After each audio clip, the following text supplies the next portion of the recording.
हरिओम.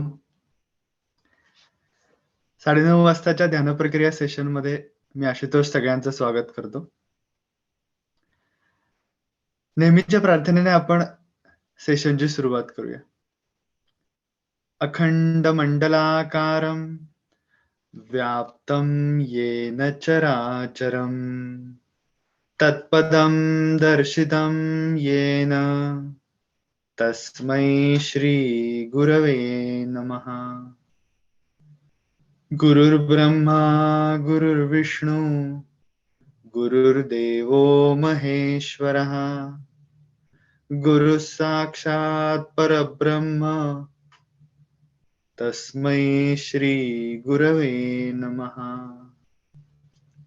शास्त्रज्ञं शास्त्रगम्यं च धर्मगम्यं च धार्मिकं निस्संगं सकलाधारं भक्तं स्वात्मरतं तथा वाङ्मिनं शान्तमूर्तिं च भक्तदुःखप्रणाशनं योगिनं माधवानन्दं सोऽहं रूपं नमाम्यहम्. ओम.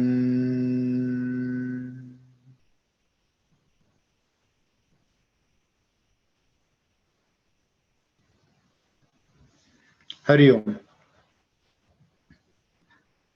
मनाच्या श्लोकांमधला एक एक भाग आपण हळूहळू बघतो आहोत. मागच्या वेळेला आपण हा श्लोक बघितला की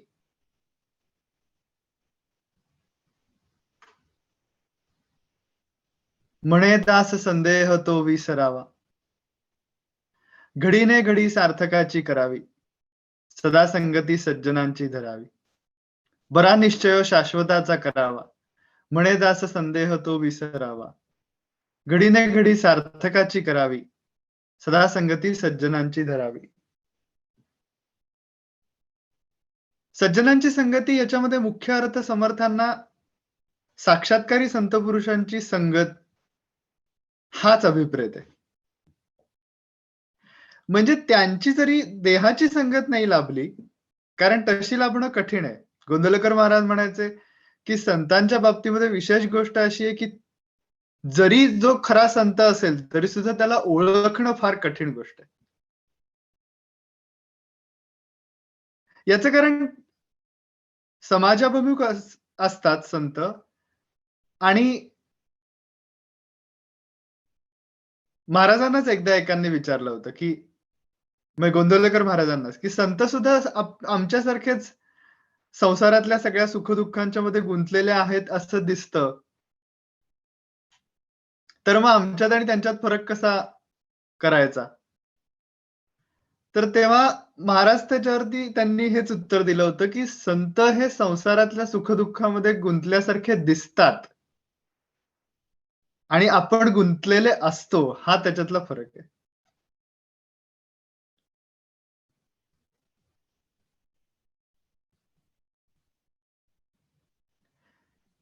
आणि व्यवहारामधली लिप्तता त्यांची कशी असते, तर संसारी माणसाची व्यवहारातली संसारातली लिप्तता ही महाराज म्हणाले होते की आंब्याच्या कोळीसारखी असते. जरी ती कोय आंब्यातून बाहेर काढली तरी सुद्धा त्याला थोडा रस शिल्लक असतो.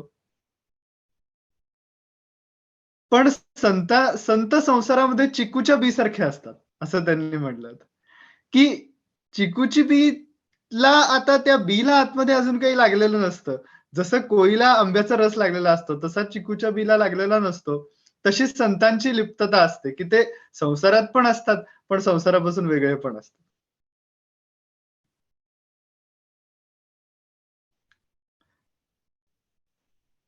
तुकाराम महाराजांनी याच विषयाला धरून अजून एक सुंदर, तुकाराम महाराजांनी, ज्ञानेश्वर महाराजांनी याच विषयाला धरून अजून एक सुंदर दृष्टांत दिलेला आहे किंवा उपमा दिलेली आहे की जो ज्ञानी भक्त असतो तर तो संसारामध्ये राहून सुद्धा परमात्म्याचं स्मरण त्या परमात्म्याशी तल्लीन झालेल्या अवस्थेत अंतःकरणाने असून सुद्धा संसार कसा करतो?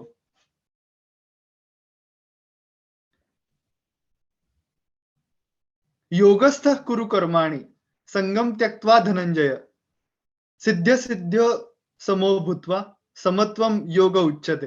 असं जे भगवद्गीतेत म्हणले, तर योगस्थ गुरु कर्माणी म्हणजे योग स्थितीत असला असेल माणूस, तर तो कर्म कसा करेल?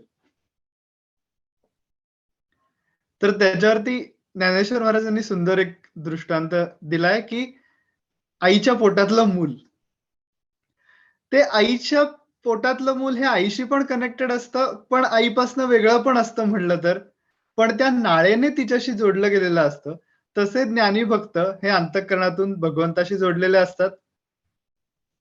पण तरी देखील संसारामध्ये असतात, म्हणजे भगवंत त्या योगस्थितीमध्ये, ध्यानाच्या प्रत्यक्ष अवस्थेमध्ये, प्रत्यक्ष समाधी अवस्थेमध्ये त्यांना सातत्याने राहण्याची जरी गरज नसली, तरी सुद्धा अंतःकरणाने ते कायमच त्याच्याशी जोडले गेलेले असतात. त्यांच्या अंतःकरणाची स्थितीच तशी होऊन गेलेली असते साधनेतून. आणि या ज्ञानेश्वर महाराजांच्या दृष्टांतामध्ये अजून एक सूक्ष्म गोष्ट अशी आहे, की ज्याप्रमाणे मूल हे आईपासनं म्हणजे आईच्या पोटातलं मूल, गर्भ गर्भातलं, हे आईपासनं वेगळं असतं असं जरी म्हणलं, तरी सुद्धा ते आईमध्येच असतं खरं तर.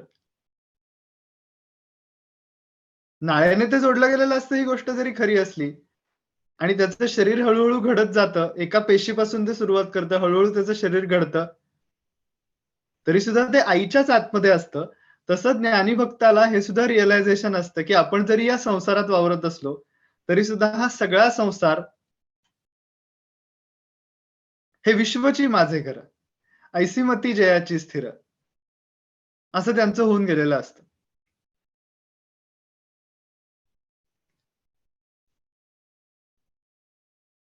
पण ही गोष्ट साधनेतून होत जाते आणि म्हणून ही साधना करता काय टप्पे करावेत हे समर्थांनी मनाच्या श्लोकात म्हणले. त्यामधला हा श्लोक आपण मागच्या वेळेला बघितला, की घडीने घडी सार्थकाची करावी, सदा संगती सज्जनाची धरावी.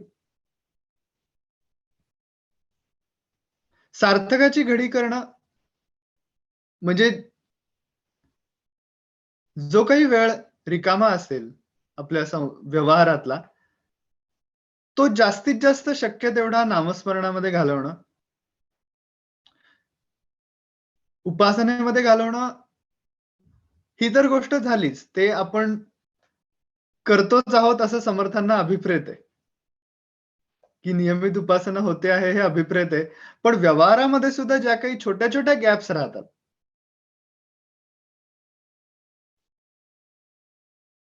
इकडे स्वीडनमध्ये वर्क कल्चरमध्ये एक नेहमीची त्यांची गोष्ट असते ते म्हणजे कॉफीसाठी ते ब्रेक घेतात.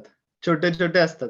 साधारण दर 2-2 तासानंतर तसे कॉफी ब्रेक होतात. छोटे असतात 10 मिनिटाचे, 15 मिनिटाचे. त्याला फिक्का असं म्हणतात, फिका.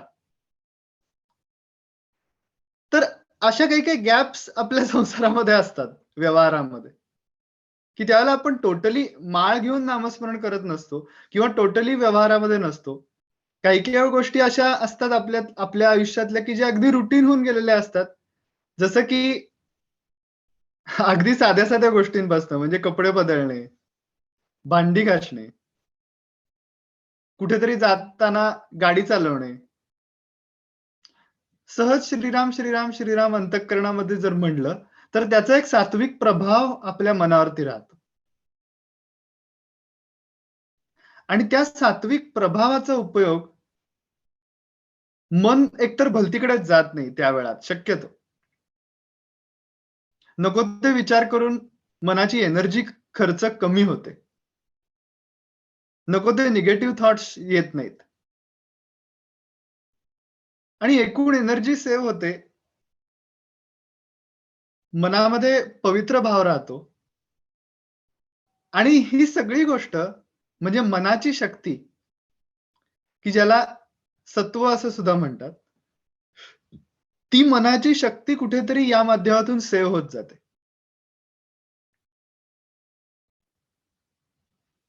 मनाची शक्ती म्हणजे काय? शेवटी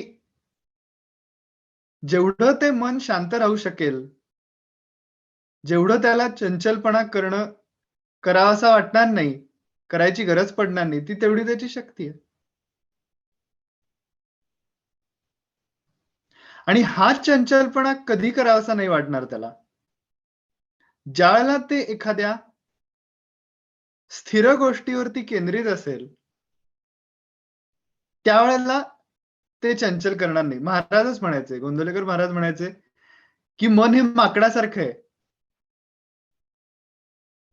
आणि नामाच्या साखळीने भगवंत रूपी खांबाला त्या मनरूपी माकडाला तुम्ही बांधून ठेवा. म्हणजे साखळी ही खांबाला जोडलेली असते एका बाजूला माकडाला जोडलेली असते. तर मन हे माकडासारखं आहे, तर नामाच्या रूपाने ते माकड म्हणजे आपलं मन हे भगवंताशी जोडलेलं राहील. जरी त्याने उड्या मारल्या माकडाने, तरी सुद्धा ते फार लांब जाणार नाही.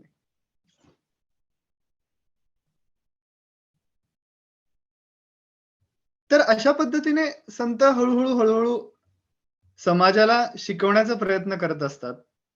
साध्या-साध्या गोष्टींमधून आपलं आयुष्य जे काही आहे, त्यामध्येच ते राहून, आपल्यासारखेच राहून, पण समर्थांनीच म्हणलंय, जो जो जनामध्ये वागे, परी जना वेगळ्या गोष्टी सांगे. जयाचेनी ज्ञान जागे, तोची साधू. असं समर्थांनी वर्णन केलंय संतांचं, की वेगळेच कुठेतरी राहून वेगळंच काहीतरी बोलतायत जगावेगळं, असं त्यांचं नसतं.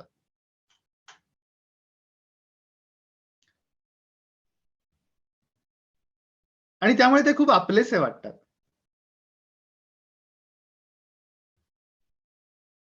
आणि म्हणूनच त्यांचं सगळं जे वाङ्मय आहे, स्पेशली मनाचे श्लोक, हे वाङ्मय सगळ्या आपल्या दैनंदिन जीवनातले व्यवहार सांभाळून माणसाने हळू-हळू ईश्वरापर्यंत जाण्याचा मार्ग त्याला कसा निर्माण करता येईल आणि त्याला तिथपर्यंत कसं पोहोचता येईल, त्यामध्ये काय-काय अडचणी येतील, काय-काय काळजी घेतली पाहिजे, या सगळ्याचं व्यवस्थित विवरण या मनाच्या श्लोकांमध्ये केलेलं आहे. आणि स्पेशली त्या मनाच्या श्लोकांमधले 136व्या श्लोकापासून पुढचे जे श्लोक आहेत, ते सगळे योगपर आहेत. योगपर याचा अर्थ की स्पेसिफिकली ईश्वर प्राप्तीशी निगडीत आहेत. आणि तेही योगमार्गाने ईश्वर प्राप्ती.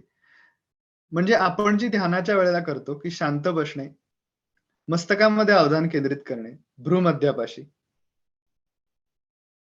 म्हणजे या ठिकाणी, जिथे आपण आपल्याच बोटाने गंध किंवा कुंकू लावू, अशा ठिकाणी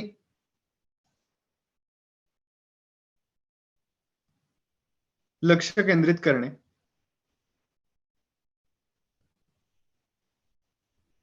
भगवद्गीतेमध्ये म्हणलंय, की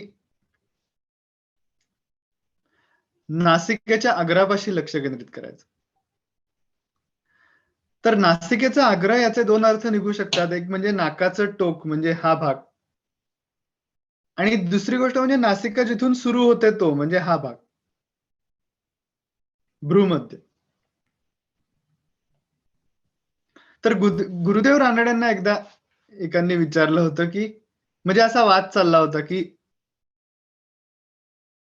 either it is a tip of the knows और टॉप ऑफ द नोज. कुठला अर्थ घ्यायचा? की नाकाचा टोक म्हणजे हा अर्थ घ्यायचा टिप ऑफ द नोज का टॉप ऑफ द नोज? तेव्हा गुरुदेवांनी उत्तर दिलं होतं, की it is neither tip of the nose nor top of the nose. But it is the centre of perception where you need to focus the attention. ज्या ठिकाणी जाणीवेचं केंद्रस्थान आहे. मी स्वतः स्वामींना हा प्रश्न विचारला होता, की नक्की कुठे लक्ष केंद्रित करायचं इथे या भागात पूर्ण सगळ्या या मध्य जो आहे कपाळाचा, यामध्ये नक्की एक मला बिंदू सांगा, की जिथे मी लक्ष केंद्रित करायचं. तर मला असं वाटलं होतं खरं तर त्यावेळेला, की ते मला बसवतील, मग तिथे स्पर्श करतील पुन्हा एकदा आणि सांगतील, की हां, इथे लक्ष केंद्रित कर.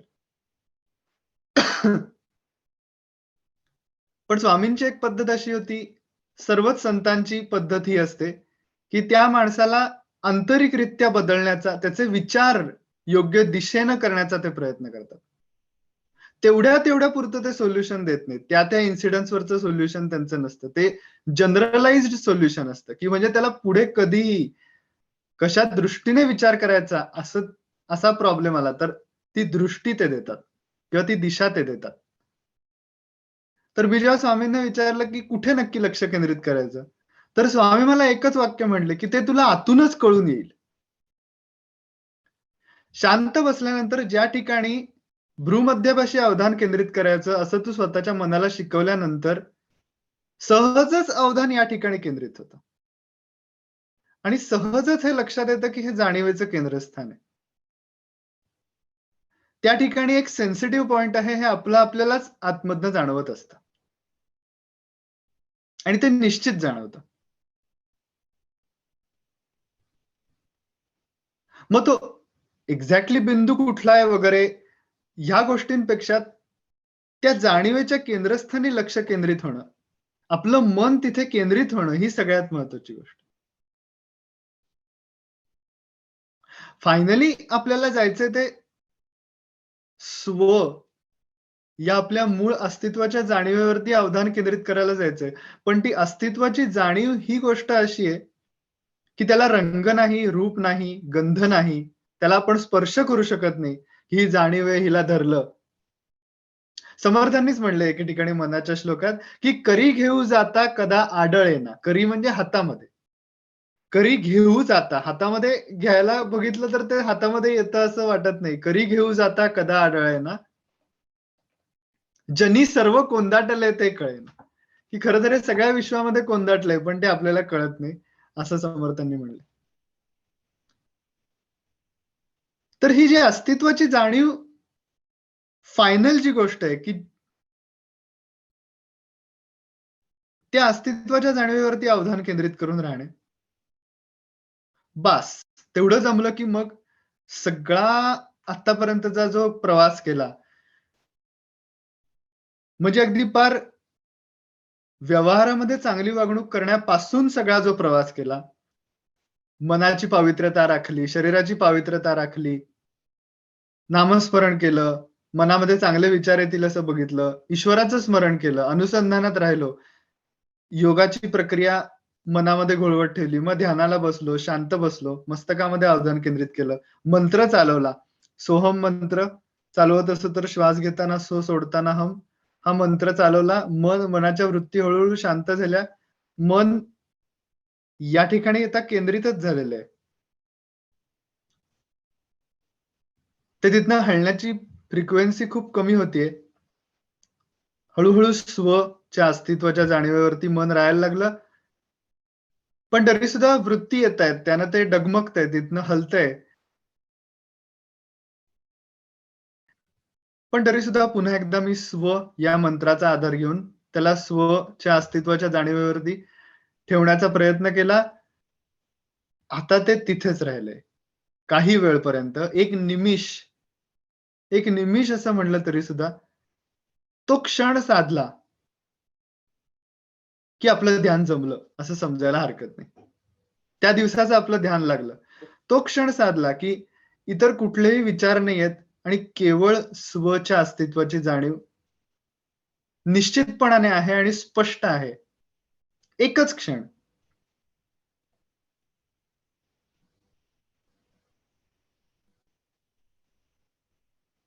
आणि ते जाणवतं आपल्याला, की तो क्षण अचीव्ह झालाय का नाही. प्रामाणिक राहिलं पाहिजे स्वतःपाशी, की तो क्षण अचीव्ह झालाय का नाही आजच्या दिवसभरात, ही सगळ्यात महत्त्वाची अचीव्हमेंट आहे.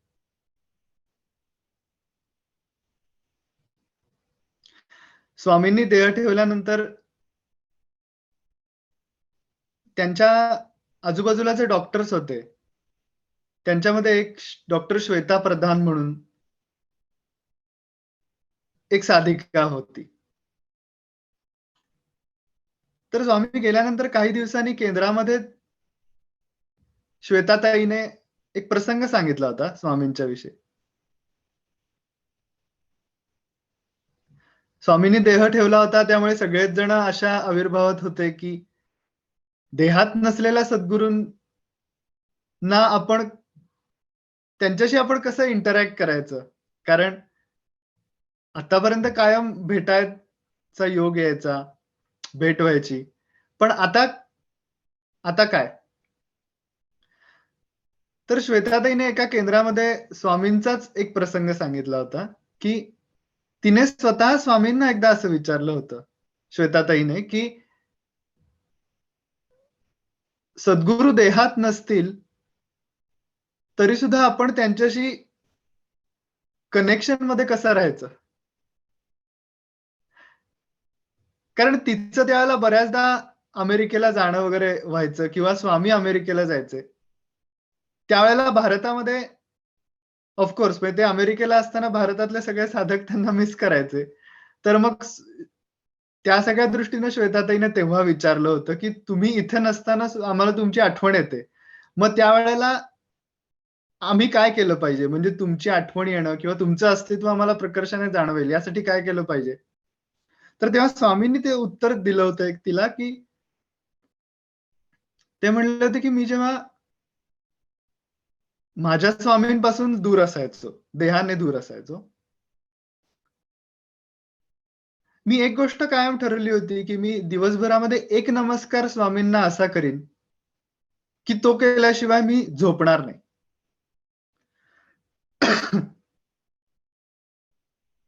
आणि तो नमस्कार म्हणजे काय? तर हात जोडून पायावरती डोकं ठेवणे मनापासून हा नमस्काराचा अर्थ नाहीये. एक नमस्कार असा करीन, पण तो नमस्कार म्हणजे काय असेल, तर ध्यानामध्ये शांत बसून वृत्तिरहित अवस्था प्राप्त करून घेऊन केवळ स्वच्या अस्तित्वाच्या जाणीवेवरती एक क्षण मी जर का राहू शकलो, तोच माझा स्वामींना नमस्कार त्या दिवसाचा. त्या दिवसाच्या साधनेतून मी स्वामींना नमस्कार करीन. असा एक नमस्कार मी रोज करीन आणि असं मी रोज करत राहिलो आणि माझे स्वामी माझ्यापासून कधी लांबच गेले नाहीत. असं ते त्याच्यानंतर म्हणाले. कारण दररोज जर का हा क्षण अचीव्ह करण्याचा कोणी प्रयत्न करेल, तर ऑफ काही दिवसांच्या नंतर त्या क्षणाची लेंथ ही वाढत जाते हळू-हळू. जर का सिन्सिअरली ती व्यक्ती करत असेल तर.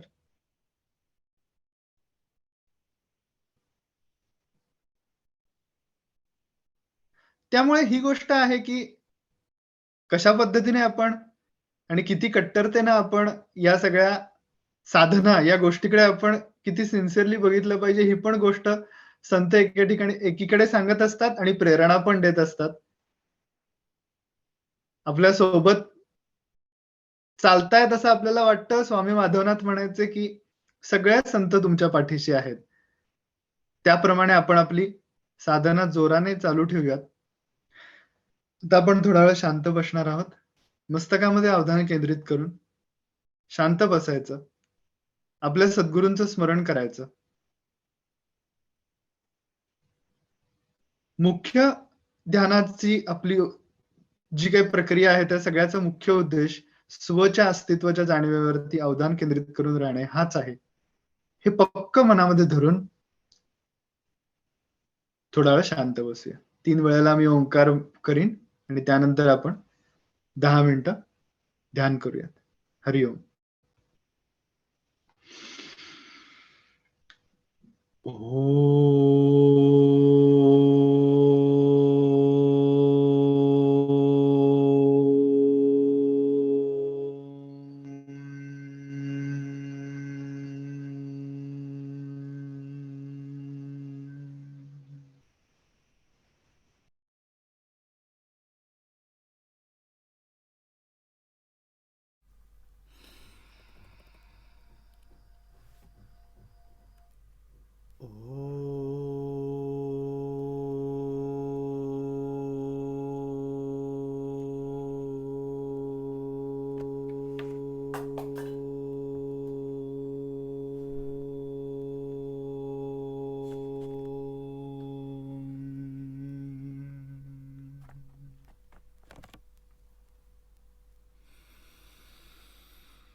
हरि ओम, हरि ओम, हरि ओम, हरि ओम। केवलं करुणाकारं कैवल्यानन्ददायकं संसारतापशमनं समर्थं समदर्शिनं स्वयं प्रकाशं संसिद्धं स्वरूपानन्दसद्गुरुं पावनं परमं शान्तं पावसेवासिनं भजे। सोऽहं सिद्धिसुसम्पन्नो नादसन्धानसंस्थितः वीतरागो विशेषश्च श्रीगुरुः पातु मां भवेत्। ज्ञानेशाङ्घ्रिसरोजलुब्धमधुपः स्वामी स्वरूपाङ्कितः सन्तानां वचनानुभूतिपथिकः साक्षी स्वयं कापडी गार्हस्थ्ये किल एकनाथसदृशो वृत्तौ तुकारामवत्। सोऽहं योगरतं कृतार्थचरितं वन्दे यतिं माधवम् यस्य स्मरणमात्रेण चित्तं भवति निर्मलं स्वामी समाधवानन्दो नित्यं वसति मे हृदि। ॐ तत्सत्। हरि ओम। श्री राम, श्री राम।